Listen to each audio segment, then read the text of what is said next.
לבחור בחיים? אני בחרתי בך. גם טוב. טוב.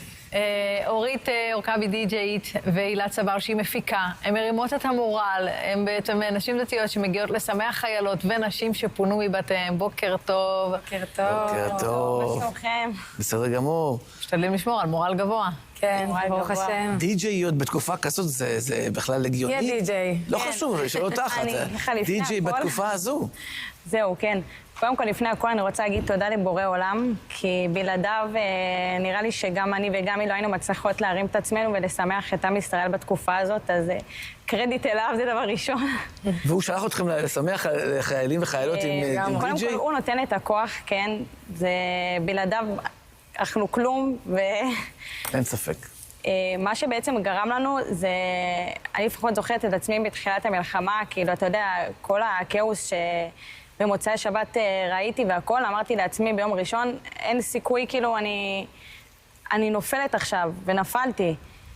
ומה שפשוט עשיתי, זה היה כזה ביום ראשון, לקחתי חיילים ממקום למקום, ואחרי כמה שעות גיליתי שחצי מהחיילים במדינת ישראל, אין להם גרביים, אין להם כאלה.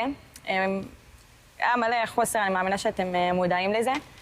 אז ככה, אני לא מפורסמת ולא כלום, רשמתי ככה כמה פוסטים קטנים, ועם ישראל אין עליו בעולם, נרתם, ופשוט מצאתי את עצמי עם עוד מלא אנשים שראיתי שעשו את זה בסופרים ככה, קונים לחיילים כל דבר אפשרי שיש, ונסעתי לדרום.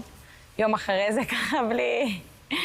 זה נסעתי ושימחתי את החיילים, וככה משם הבנתי שבעצם הדבר כרגע שיחזיק את העם שלנו, וגם שמענו את זה מהחיילים, זה בעצם הרוח, כי מנסים לשבור לנו פה את הרוח. ממש. ותוך שנייה הרוח יכלה להישבר לנו, כאילו עם כל האסונות רואים את זה, איך הרוח ושמחת אותם תכף עם המוזיקה הנפלאה הזו.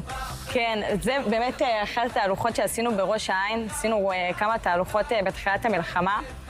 ככה להרים את המורל בעיר, וזה הרים את המורל ברמה שאני אומרת לך, אנשים בכו מהתרגשות, ואנחנו בכינו כי הם בכו, וגם זכיתי להכיר את הילה באותה תקופה. מספרי הילה, מספרי... וגם המפגש עם החיילים. חשוב לי רק להגיד עוד משהו קטן, אותה ויש עוד בחור שאיתנו ככה עוזר בהכל, זה אלחנן. חנן התותח. אז הוא גם שותף שלנו, וירום ואח של אלחנן, שחשוב לי להגיד להם תודה רבה. תודה רבה. טוב, הילה, ספרי מה הנקודה בבת שלך, איך את רואה את זה? המפגש עם החיילים.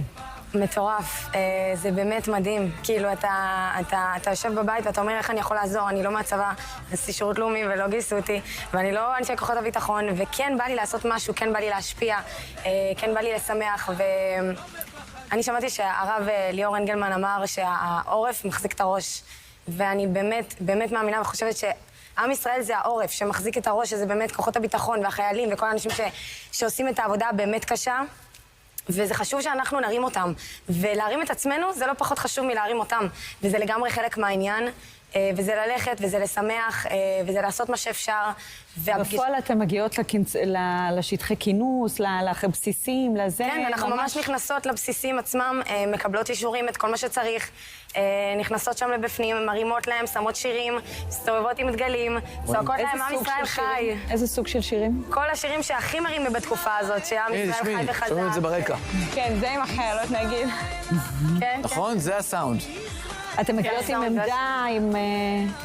זהו, אנחנו עושים גם ערבים ככה לרמת המורל עם חיילות, אז כזה בדרך כלל רבנית שאנחנו מצטרפות ועושות את זה בשיתוף פעולה.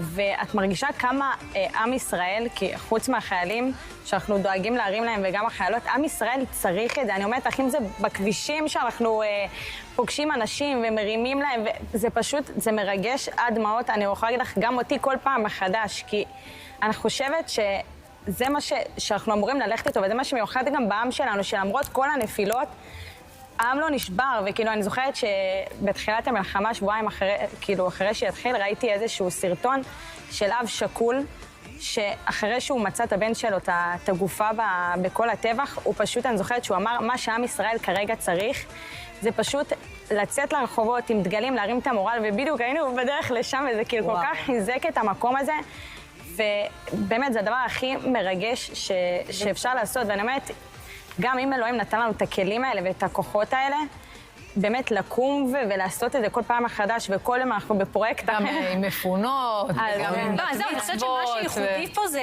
שפתאום אנחנו רואות את החיילות. כלומר, גם החיילות צריכות את החיזוק הזה, וזה, יש כאן פרויקט שהוא נשי את רואה את במהותו. הפרצוף הנפול של אנשים, ואת רואה איך אחרי שנייה שאתה מנופף להם דגל ואומר להם, עם ישראל חי ואתה חזק, פתאום תוך שנייה הוא מחייך והוא מואר, וכאילו, זה מטורף וזה משפיע על כולם, ובאמת, גם בא לי להגיד איזה מסר לעם. קדימה, מסר לסיום. כל מסר אחד, לסיום. באמת, כל אחד יכול לתפוס את החברים שלו, או לתפוס את עצמו, את המשפחה שלו, ולבוא לשמח, אם זה לצאת החוצה ולחלק דברים לחיילים ולאנשים, אם זה אפילו לאפות עוגה ולהביא לשכנה, או הדברים באמת הכי קטנים שיכולים לשמח את העם, זה מטורף וזה משפיע, עם כמה שזה לא נראה ולא מרגיש, זה עושה משהו לאנשים בלב, ובאמת, לכו ותעשו. גם אם אתם חושבים שאין לכם איך להשפיע, יש לכם מלא. אותי שכנעתי. מקסים, תודה רבה. תמשיכו לשמח ולעשות חיל, ובאמת להשתמש בכוח שלכם לדברים טובים. תודה שבאתם. תודה רבה, הבאנו לכם משהו קטן שאני רוצה לחלק לכם. אנחנו אוהבים את זה. תודה רבה. עם ישראל חי. תודה רבה. תודה רבה. מיד אחרי הפרסמות יהיה כאן קובי ממן הגדול, וישיר את שירי עם שיר חדש. שיר חדש. על אימא, אימהות. נכון, אבל קודם פרסומות. אוי, זה מקסים. פרסומות, כבר חוזרים. עם ישראל חי.